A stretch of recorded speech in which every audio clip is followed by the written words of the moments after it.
I knew something was wrong the moment Jessica stopped pretending to care about my opinions. Not gradually. Not over months. One Tuesday in March, I suggested we try the new Italian place on 5th Street, and she looked at me like I'd asked her to eat roadkill. "I already made plans," she said, not looking up from her phone. No apology, no counteroffer, just dismissal. That was new. We'd been married 6 years.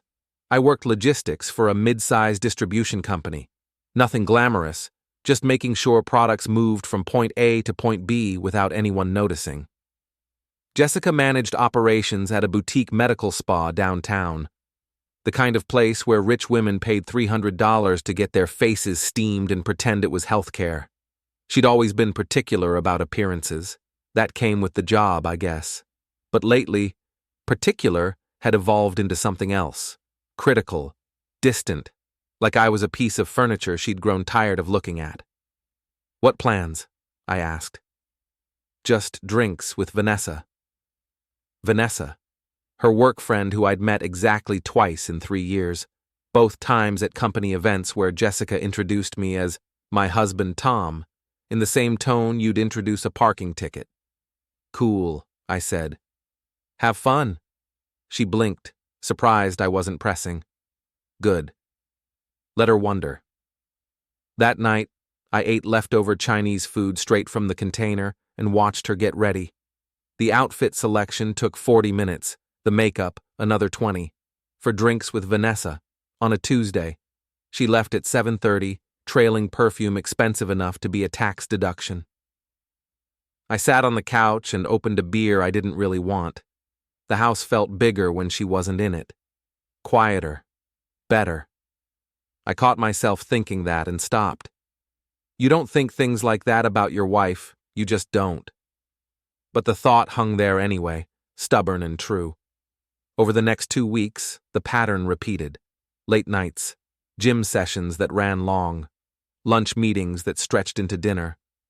Her phone, once casually left on the counter, now lived in her purse or her pocket, always within reach, always face down. I'm not stupid. I know what signs look like. But knowing and proving are different things, and I've always been the type to need proof before making a move. She came home Thursday around 11.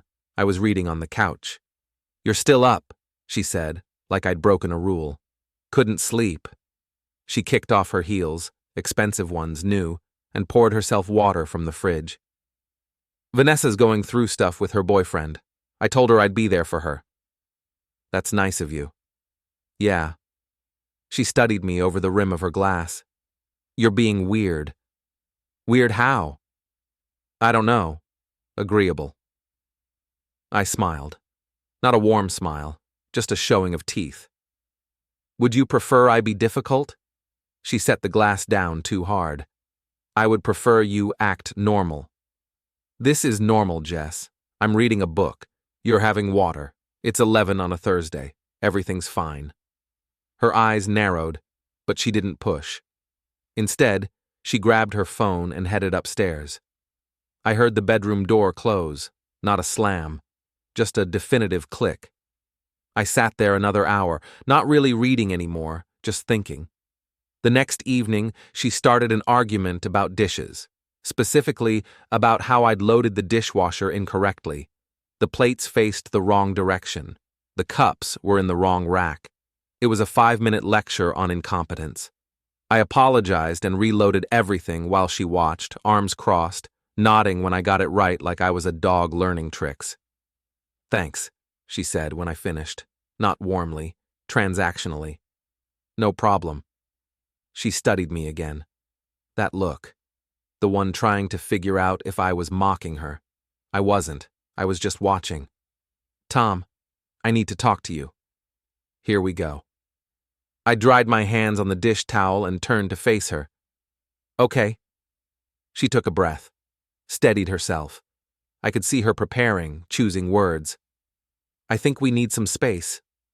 "Space?" "Yeah, I think we should consider taking a break." I felt something shift inside my chest, not heartbreak. Something colder, clearer. "You want a divorce?" "No, God, no, just space. To figure things out. Figure what out? She waved a hand vaguely. Us. Where we're going. If we're happy. Are you happy? I asked. She hesitated. I don't know. Okay. She blinked. Okay. Yeah. If you need space, that's fine. I'll pack some things and stay at a hotel for a while, or you can stay somewhere if you prefer. Her mouth opened. Closed. Wait, what? You said you want space. I'm giving it to you. That's not... I didn't mean... What did you mean, Jess? Her face flushed. I meant we should talk about it, not just agree. Why would I argue with you wanting space? If that's what you need, I respect it. But you're not even upset. I shrugged. Would you like me to be upset? I'd like you to care. I do care. That's why I'm agreeing. You deserve to be happy, Jess. If being away from me helps you figure that out, then great. I can have my stuff out by tomorrow. She stared at me like I'd grown a second head. This isn't... You're supposed to... Supposed to what? Fight for you? Beg you to stay? I smiled, that same empty smile. I'm not going to trap you in a marriage you don't want. Your things will be outside the door in an hour if you'd prefer. That's not what I meant. Then what did you mean? She struggled visibly to regain control. I meant we should work on things. Together, not just give up. Then why bring up space? Because... She stopped, caught. Because I thought you'd care enough to fight. So this was a test. No. It was absolutely a test, Jess. And I'm not interested in playing games. If you want to be here, be here. If you don't, don't. But I'm not going to dance on command to prove my value to you. Her face went through several emotions very quickly. Shock, anger, fear, then something calculating. Fine, she said quietly. Fine. I guess I misread things. I guess so. She left the kitchen. I heard her go upstairs, heard the bedroom door close again. Softer this time, uncertain. I finished cleaning the kitchen, put everything away, and sat down to watch the news. My hands didn't shake. My heart didn't race. I felt, for the first time in months, perfectly calm. Later that night, she came back downstairs. I was still on the couch. Tom?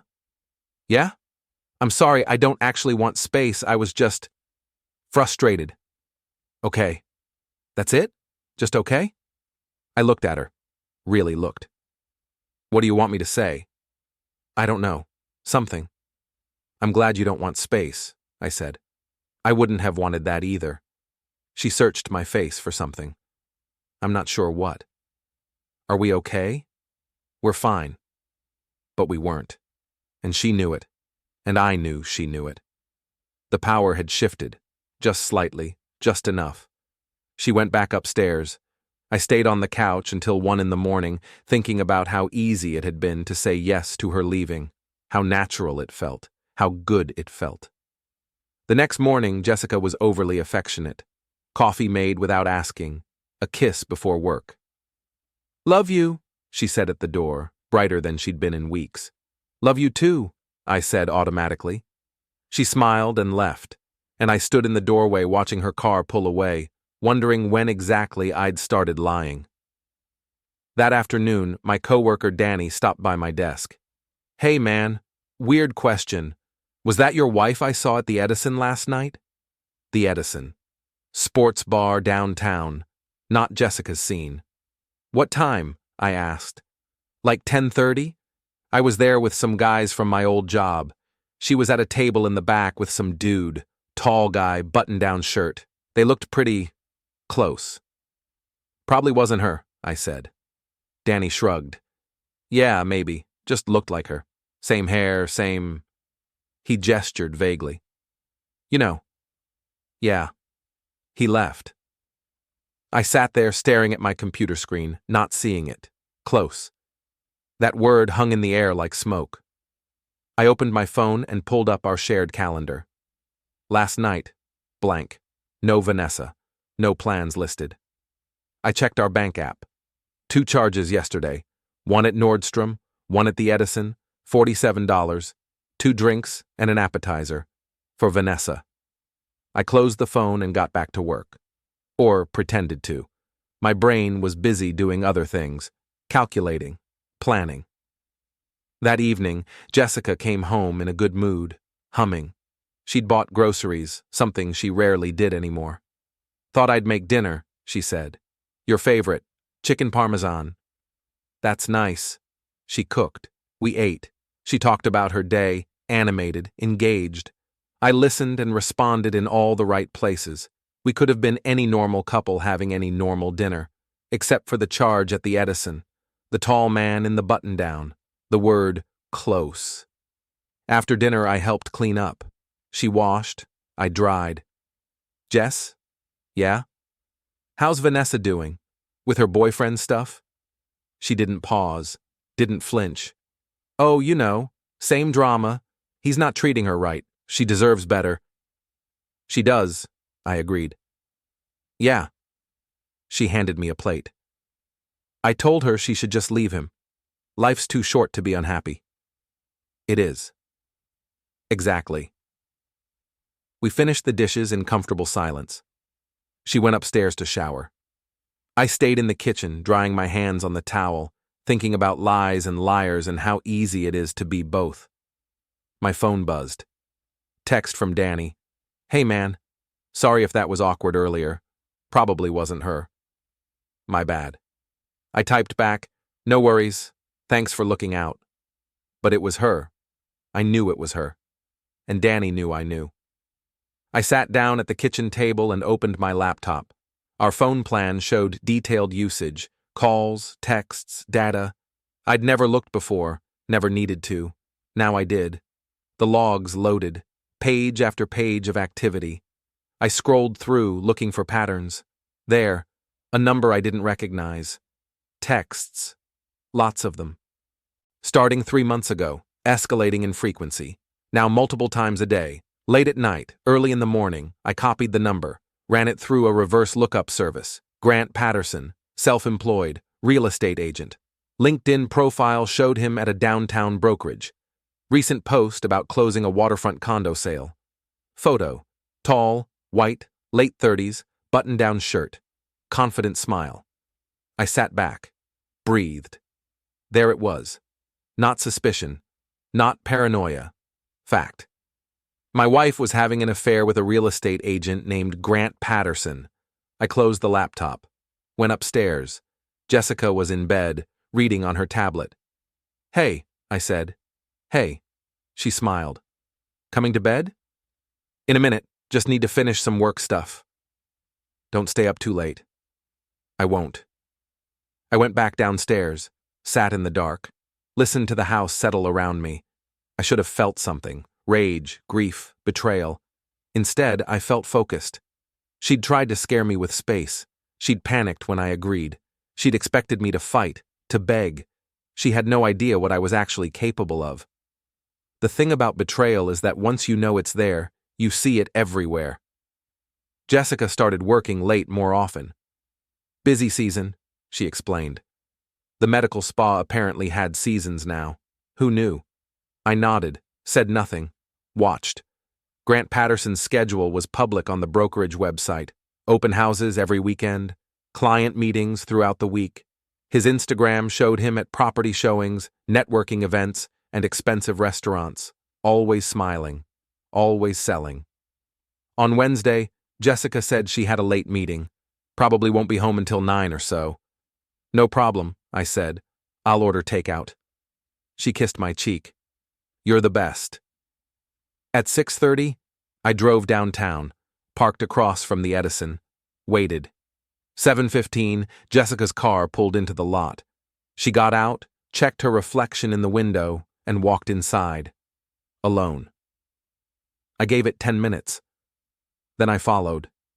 The bar was crowded, post-work happy hour in full swing.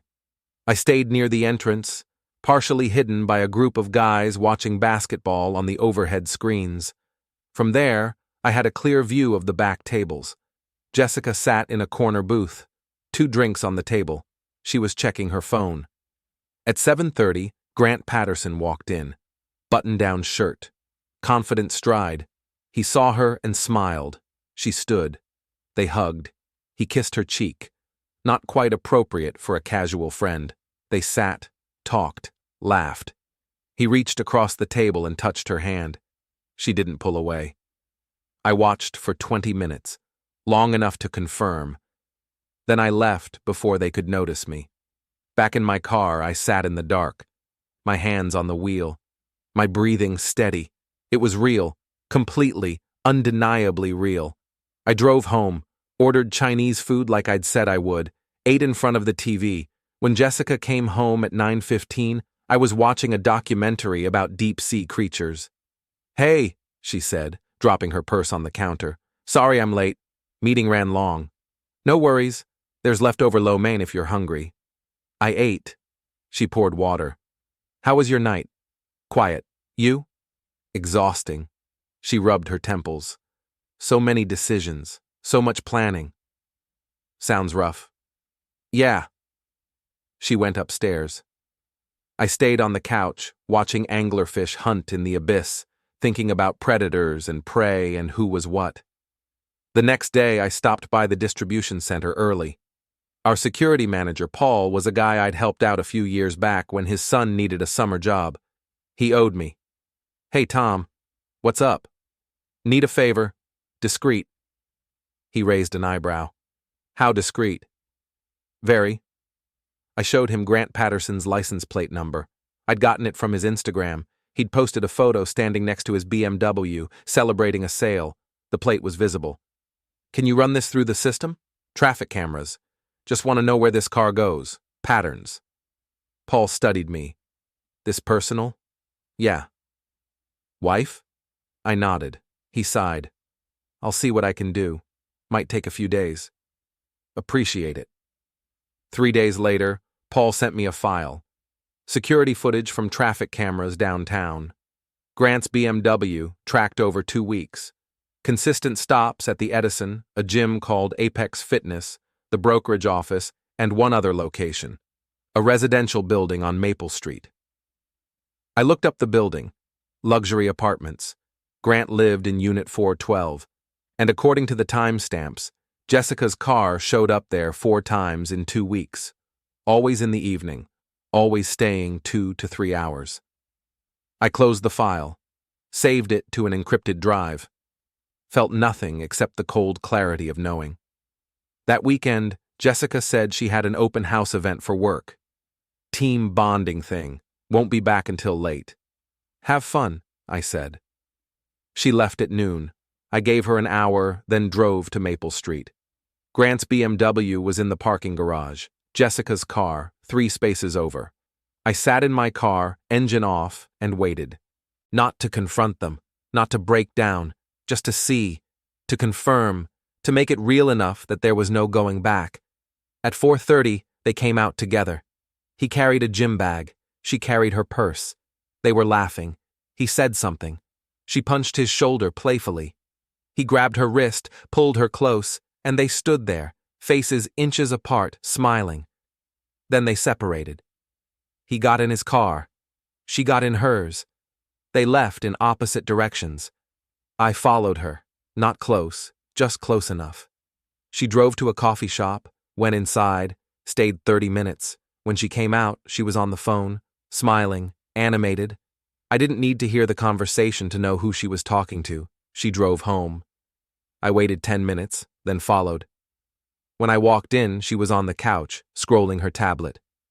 "Hey, how was your day?" "Good. You?" "Exhausting.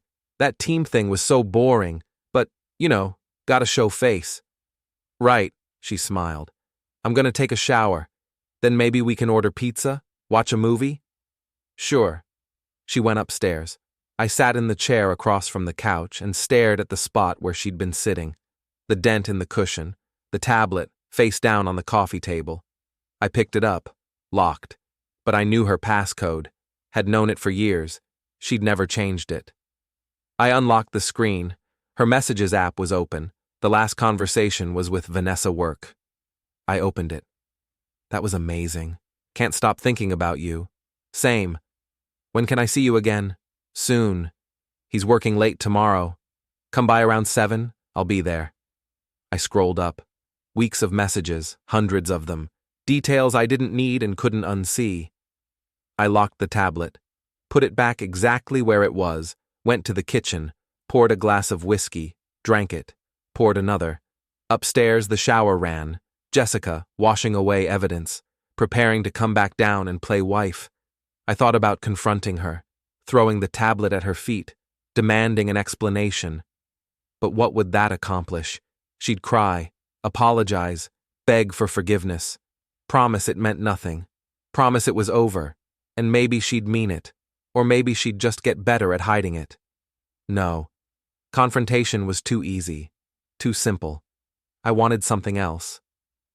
When she came downstairs, hair wet, wearing my old college sweatshirt, I smiled. "Pizza sounds great. You picked the place?" She beamed. "You're in a good mood." "Why wouldn't I be?" She kissed me. "I love you, Tom." "Love you too." We ordered pizza, watched a romantic comedy she chose. She fell asleep halfway through, head on my shoulder.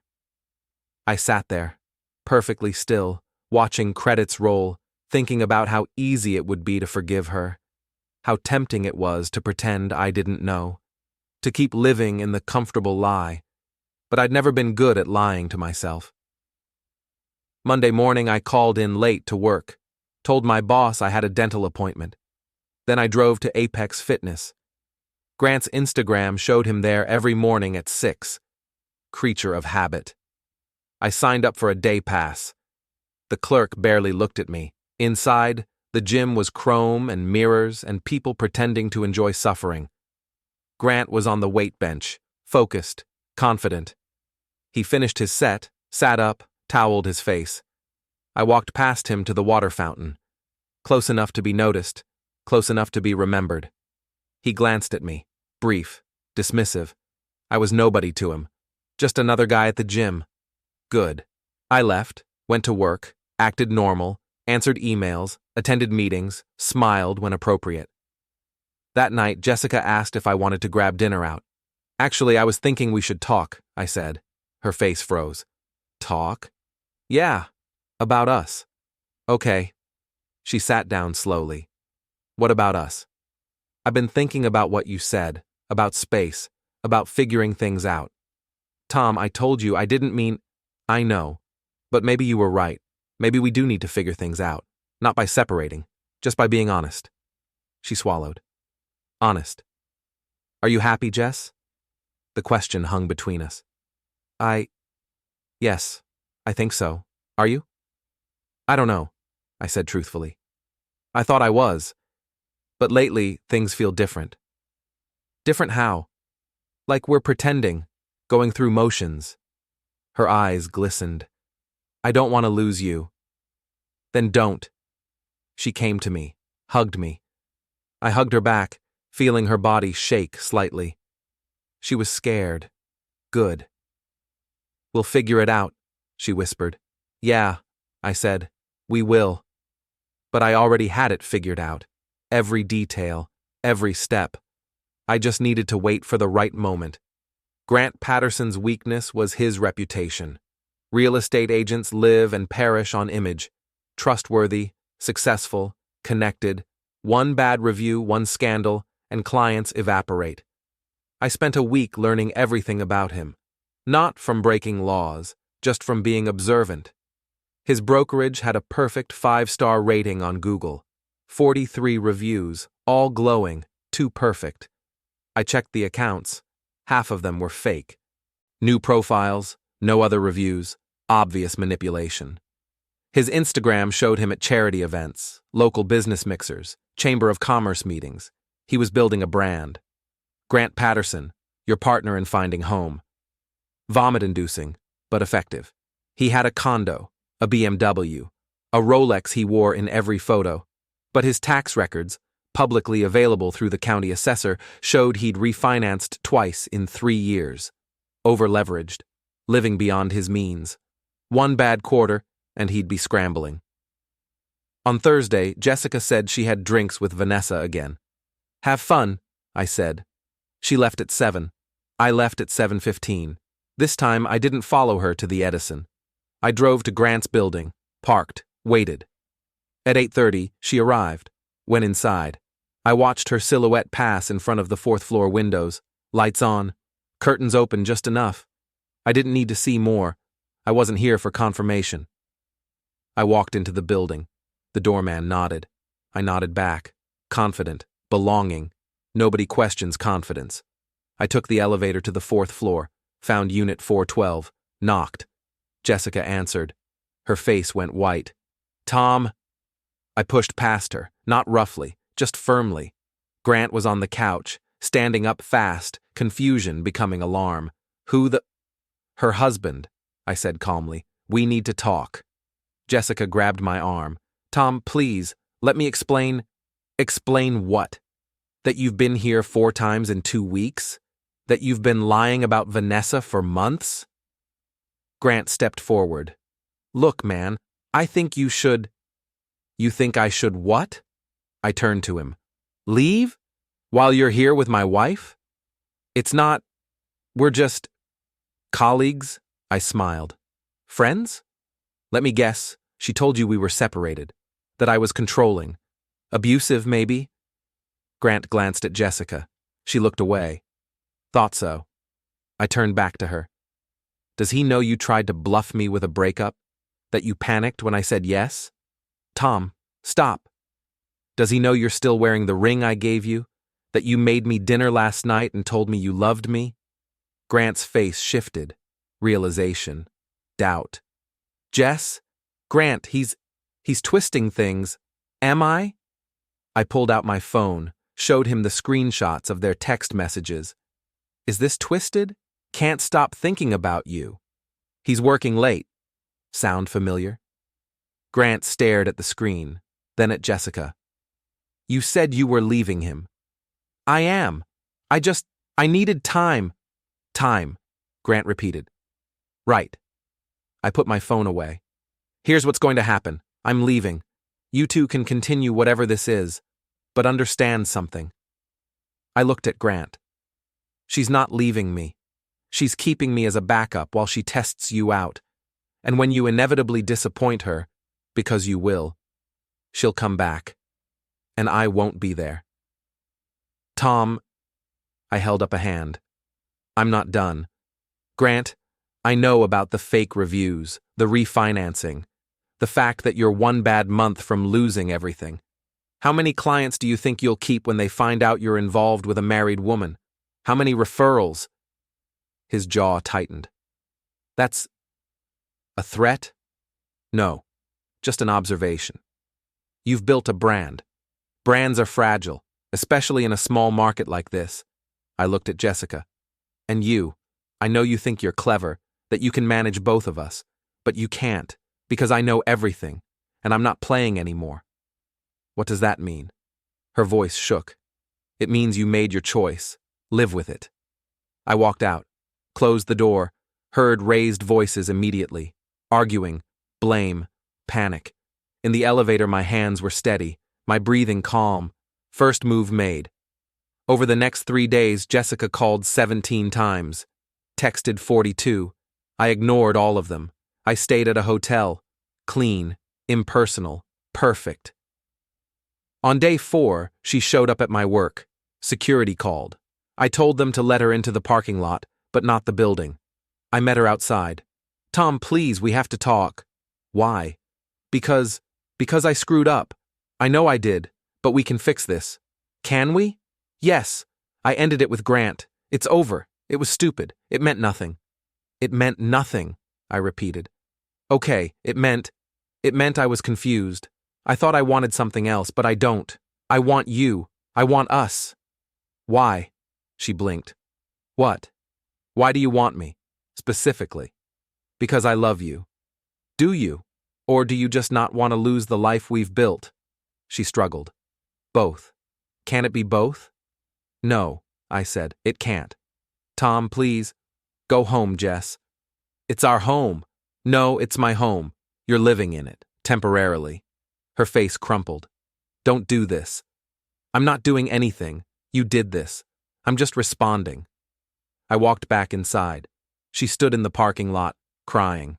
I watched from the window until she got in her car and left. My supervisor, Martin, approached. Everything okay? Personal stuff. It's handled. You sure? Because if you need time, I'm good. He nodded and left. I went back to my desk, opened my email. Saw one from Paul. More footage if you need it. Let me know. I typed back, send everything. That night, Grant Patterson's BMW was vandalized. All 4 tires slashed, windows smashed, spray paint across the hood. Liar. I know this because it made the local news. Local realtor victim of vandalism. Grant gave an interview. Shocked. Confused. I have no idea who would do this. I watched from my hotel room, eating takeout, feeling nothing. Jessica called. Did you see the news? Yeah. Tom, did I what? Silence. Never mind. Smart. She hung up. The next day, reviews started appearing on Grant's brokerage page. 1 star, detailed, claiming he'd misrepresented properties, missed deadlines, ghosted clients, all fake, all untraceable. His rating dropped to 3.2 stars overnight. The brokerage manager called him in. I know this because Jessica told me in a voicemail. Tom, you're destroying him. Please stop. This is insane. I didn't respond. On Saturday, I showed up at the house. My house. Jessica was there, pale, exhausted. We need to talk, I said. She let me in. We sat at the kitchen table. The same table where she'd tried to bluff me. Why are you doing this? She asked. Doing what? You know what? Do I? Because I'm just living my life, Jess. Going to work, paying bills, same as always. You're going after Grant. Am I? Don't play games. I leaned back. You're worried about him. That's sweet. How does he feel about you now? Still thinks you're worth the trouble? Her eyes watered. He won't talk to me. He thinks I set him up. Did you? No. God, Tom, no. But he doesn't believe me. He's paranoid now. Thinks someone's out to get him. Someone probably is. Tom, what do you want from me, Jess? Forgiveness, permission, an apology? I want you to stop. Stop what? Whatever you're doing, please, I'll do anything. I stood. You already did everything. This is just the consequence. I left. She didn't follow. At the hotel, I ordered room service, watched a movie, checked my phone. Another email from Paul. More footage. His BMW at a motel last night. Different woman. Want the plates? I smiled. Replied, yes. Grant Patterson's new problem wasn't me. It was the fact that he'd been seeing someone else the entire time. A woman named Lauren. Married. Husband traveled for work. Convenient. I didn't need to do anything with this information. I just needed to make sure the right people found it. Lauren's husband, Eric, was easy to find. Contractor, small business owner, active on Facebook, posted about his family constantly, loved his wife, trusted her. I created a fake email account, sent him the security footage, no message, no context, just the video of Grant and Lauren at the motel. Then I waited. 2 days later, Eric confronted his wife. She admitted everything. He filed for separation. Lauren, panicking, called Grant, blamed him, threatened to expose him to his brokerage. Grant, now juggling a vandalized car, plummeting reviews, and a married woman's angry husband, started making mistakes. He missed an appointment, forgot a contract deadline, showed up to an open house an hour late. His brokerage put him on notice. Jessica called me. Tom, you have to stop. I told you I'm not doing anything. He's falling apart. His business is collapsing. He's talking about lawyers. Lawyers for what? He thinks you hired someone to vandalize his car. Did I? Did you? No. True. I didn't hire anyone. I did it myself. 3 a.m, gloves, hoodie, no cameras in his garage. Then who? Probably someone he screwed over. He's a real estate agent, Jess. Those people make enemies. She was silent. Then, what do you want from me? Nothing. There has to be something. Why? Because you can't accept that you lost? I didn't lose anything. Yes, you did. You lost your backup plan. You lost your affair partner. You lost control. And you're spiraling because for the first time in your life, you can't manipulate your way out. I hung up. That night, I drove to the Edison, ordered a drink, sat at the bar. 10 minutes later, Jessica walked in. She saw me, froze. I raised my glass. Join me? She approached slowly, sat. How did you know I'd be here? I didn't. Lucky guess. She ordered wine. We sat in silence. Tom, I'm sorry. For what specifically? For everything. For lying. For cheating. For treating you like you didn't matter. Okay. Okay? That's it? What else do you want me to say? I don't know. That you forgive me. That we can move past this. I looked at her. Really looked. No. No. No, I don't forgive you. And no, we can't move past it. Her face crumpled. Why not? Because you're not sorry you did it. You're sorry you got caught. There's a difference. That's not... It is, Jess. You'd still be seeing him if I hadn't shown up. You'd still be lying to me every night. Don't rewrite history just because it's convenient now. She wiped her eyes. Then what do we do? You move out. We separate. File for dissolution. Split assets. Move on. Just like that. Just like that. What about everything we built? We didn't build anything.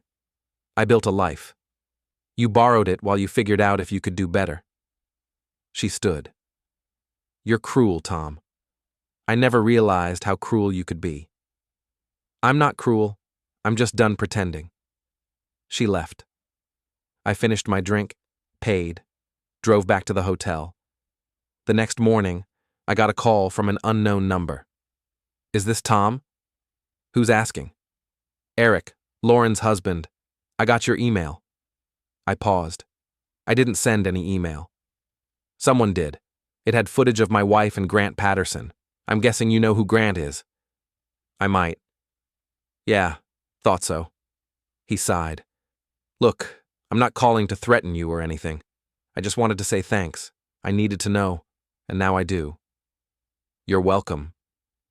For what it's worth, I heard about what he did to you, your wife. I'm sorry, man. That's rough. It is what it is. Still, nobody deserves that. He hesitated. You wouldn't happen to know where Grant lives, would you? I gave him the address. Thanks, Eric said. I think Grant and I need to have a conversation. He hung up. I sat on the hotel bed staring at the phone, feeling the pieces fall into place. That afternoon, Grant's condo was visited by Eric. I don't know what was said, but neighbors reported shouting. A scuffle. Police were called. Grant filed a restraining order against Eric. Eric filed one against Grant. The story made the local news again. Messy love triangle ends in restraints. Grant's brokerage terminated his contract the next day. Jessica called, sobbing. Tom, what did you do? I gave someone information they deserved to have, that's all. He's going to come after you. He knows it was you. Let him try. Tom, goodbye, Jess. I blocked her number. Over the next week, Jessica moved out. She left the ring on the kitchen counter. No note, just the ring. I sold the house, split the proceeds, kept only what was mine, gave her half of everything else. Fair, legal, clean. Grant Patterson left town, new job in another state, reputation ruined, business gone. Jessica moved in with a friend. Last I heard, she was seeing a therapist. Good for her. I stayed at the hotel another month. Then I found an apartment. Small, quiet, mine. And I started over. 6 weeks after Jessica moved out, I got a message from Danny. Hey man, saw Grant's back in town. Thought you'd want to know. I didn't respond. I didn't need to. Grant Patterson had crawled back. Too proud to stay gone. Too stupid to realize he'd lost. I saw him 3 days later. He was at a coffee shop downtown, laptop open, resume on the screen, applying for jobs, desperate. He looked thinner, tired. The Rolex was gone. The confident smile, gone. He was a shell. I almost felt bad. Almost. I walked over, sat down across from him. He looked up, recognized me. His face went through a series of emotions: fear, anger, resignation. Tom. Grant. What do you want? Nothing. Just wanted to see how you're doing. He laughed bitterly. How do you think I'm doing? Not great, I'm guessing. You destroyed my life. No, you destroyed your life. I just helped it along. He leaned forward. You vandalized my car. You sent those fake reviews. You told Eric where I lived. Prove it. I don't need to prove it. I know it was you. And yet here you are. Broke, blacklisted. Nobody. What are you going to do about it? He stared at me. You could what? Tell the police? With what evidence? Sue me? With what money? Come after me? I smiled. You already tried that with Eric. How'd that work out? His jaw clenched. This isn't over. Yes, it is. You're done, Grant. You lost. Accept it. I stood. He grabbed my wrist. I'll make you pay for this. I looked down at his hand, then at his face. Let go.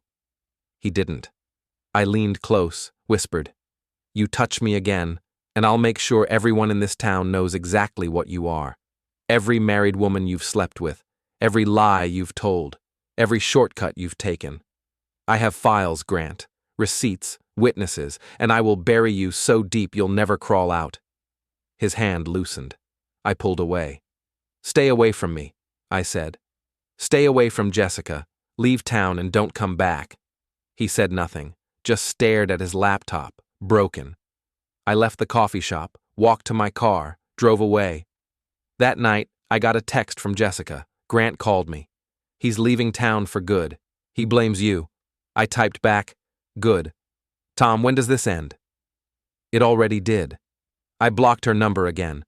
3 months later, I saw her at a grocery store. She looked different, healthier, calmer. She saw me, nodded.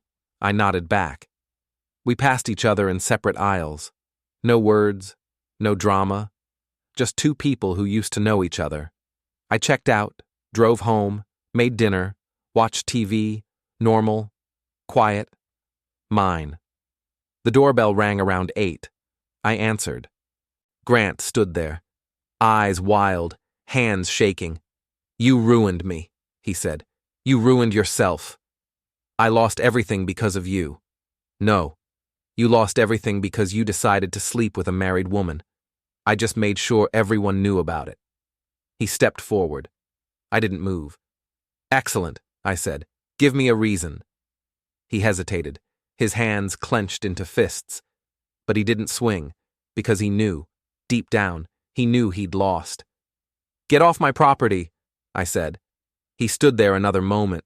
Then he turned, walked away, got in a rusted sedan I didn't recognize. I watched him drive off. Then I closed the door, locked it, poured a drink, sat on the couch. My phone buzzed. Unknown number. This is Eric. Heard Grant came by your place. You good? I typed back, I'm fine, good. If he bothers you again, let me know. Appreciate it. I set the phone down, finished my drink. Outside, the city hummed. Lights flickered. People lived their lives, oblivious. I leaned back, closed my eyes. It was over, really over. And for the first time in months, I felt nothing. No anger, no satisfaction, no regret. Just the quiet certainty that I'd done exactly what needed to be done.